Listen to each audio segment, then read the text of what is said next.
everybody, how's it going? Welcome to episode 240 of SMG Viewers Comments.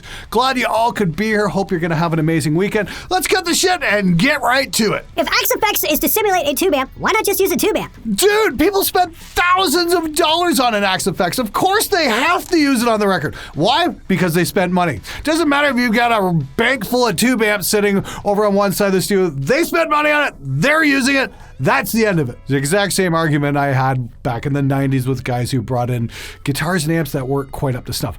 I'm not saying the Axe-Fx isn't up to snuff. It's a very, very good tool. In fact, I had an Ultra come in, I don't know, about 6 months ago, and I was pretty impressed with it once we put some really good IRs on. But if it comes down to my personal choice, if I got an Axe-Fx or I've got the real amp, I'm going to go with the real amp. Why? So it's got its own sound. Axe-Fx is just a tool. I don't get why people invest their ego so heavily into something they didn't create themselves. All they did was spend the money. Dude, don't you get it? It's always been about what you buy. It's not about what you create. Hey Glenn, so what's the option to fight against obsolescence? If technology keeps advancing, things will get obsolete no matter what. It always seems like it's inevitable, and not just because manufacturers will program things to be that way, but also because, as you mentioned, culturally speaking, everyone seems to want the newest thing. I mean, you can probably complain to manufacturers about programmed obsolescence, but can you change the culture of consumers desiring the newest thing, which also makes things obsolete? Dude, holy fuck, did that ever get deep quick.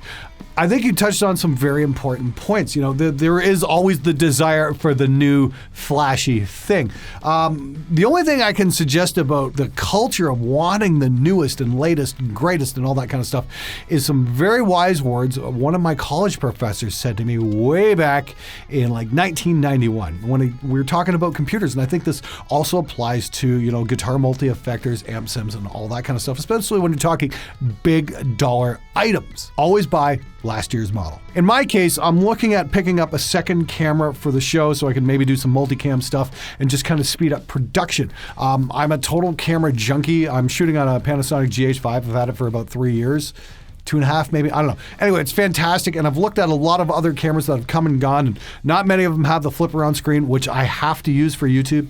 My other camera is a Sony A7S. The battery doesn't last nearly as long, and it doesn't have a flip around screen. It's a beautiful image, but it is a pain in the ass! So actually, I'm looking for the second camera I'm going to look at is going to be the GH4 used. Why? Because it's going to be good enough for a second camera and has a battery that lasts a long time.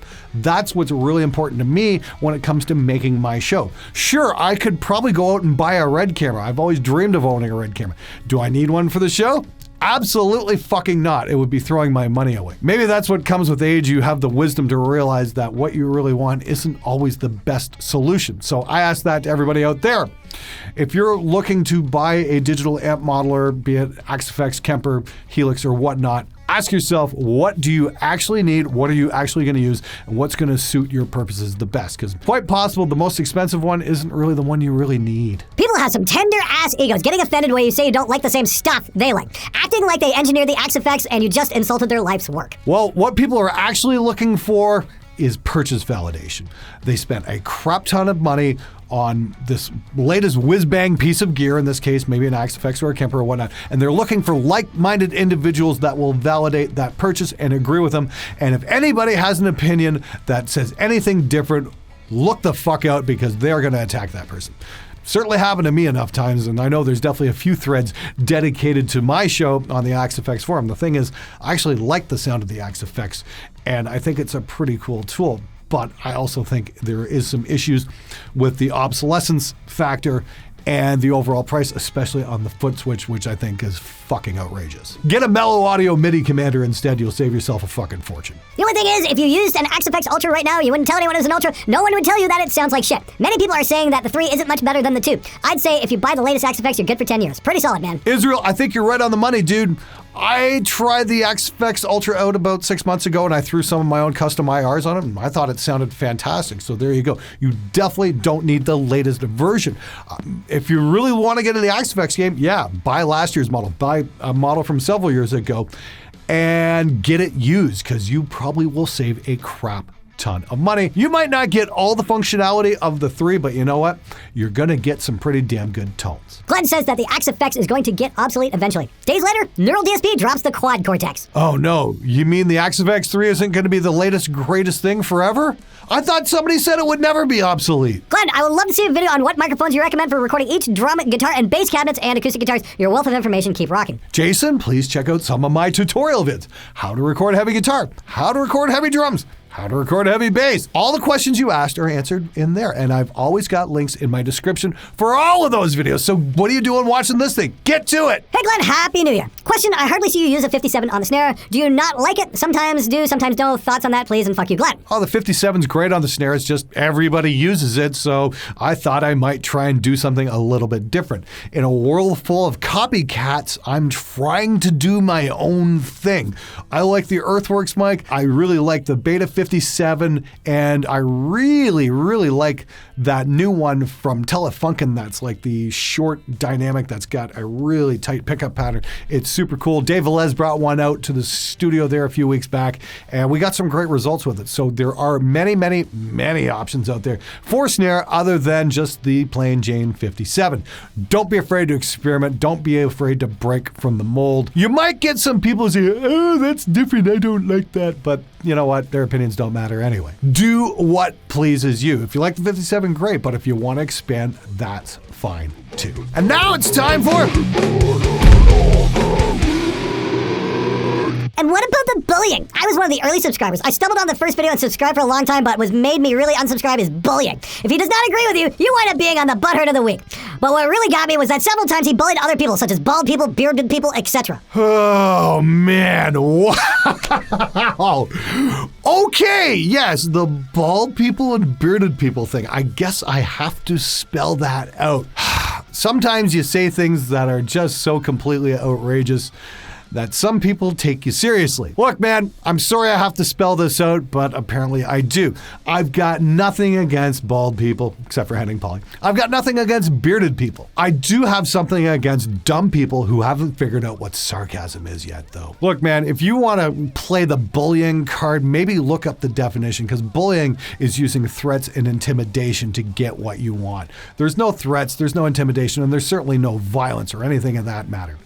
All I'm doing is responding to public comments made towards me.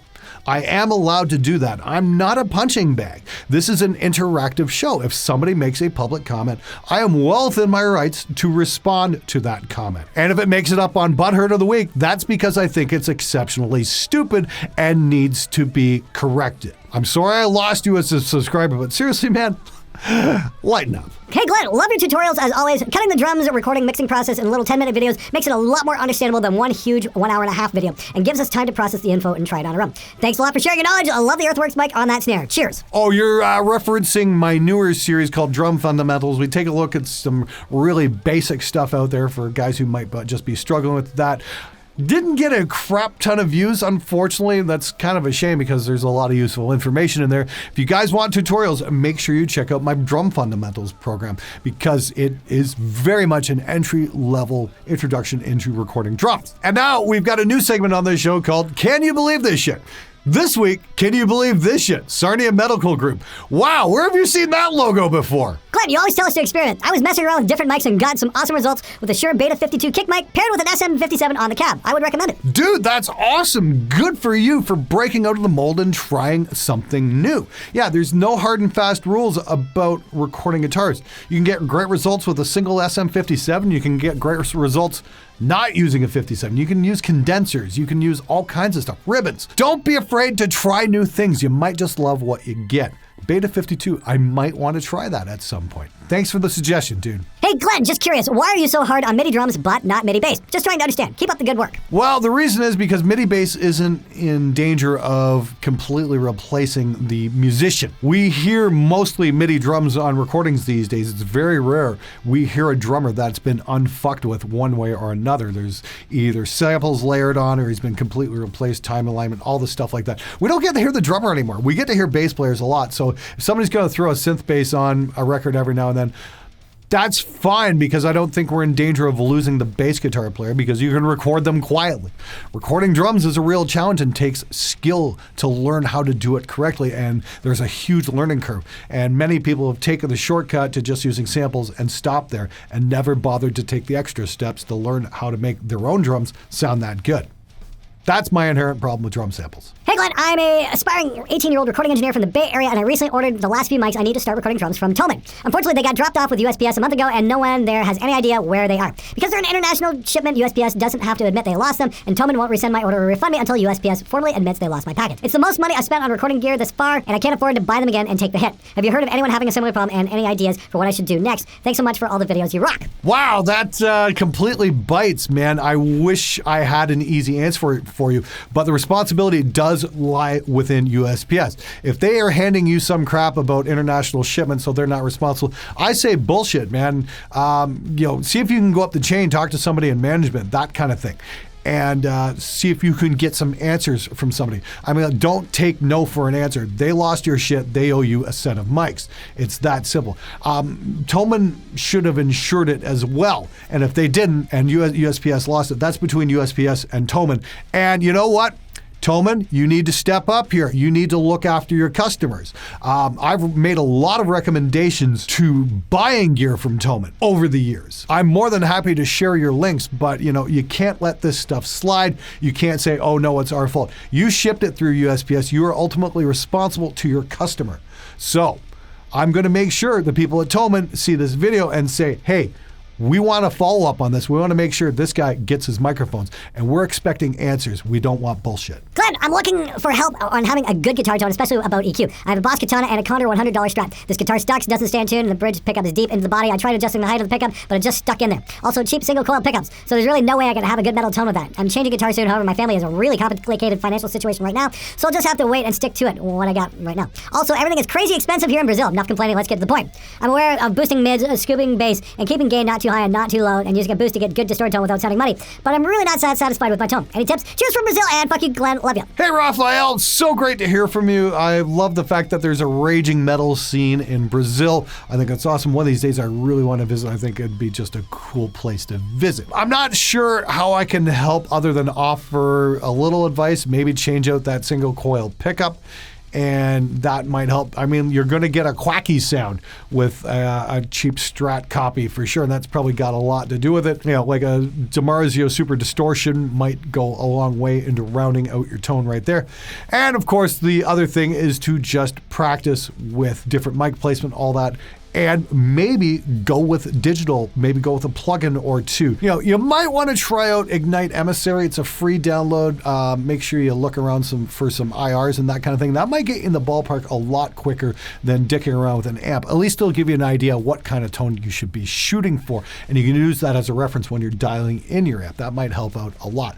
But best of luck to you, man. Hope your financial situation turns around soon. And good luck with your next guitar, man. Thanks again for writing. I love hearing from people all over the world. Glenn, I know bassists are stupid, but holy fuck! The bassist in my band was messing around and somehow managed to collapse the pickup on his bass. His solution was to punch the back of the bass and smack it on the ground repeatedly to try to pop it back into place. He nearly destroyed his bass before the other guitarist fixed it for him. I was wondering why Adam Neely's bass was looking scratched.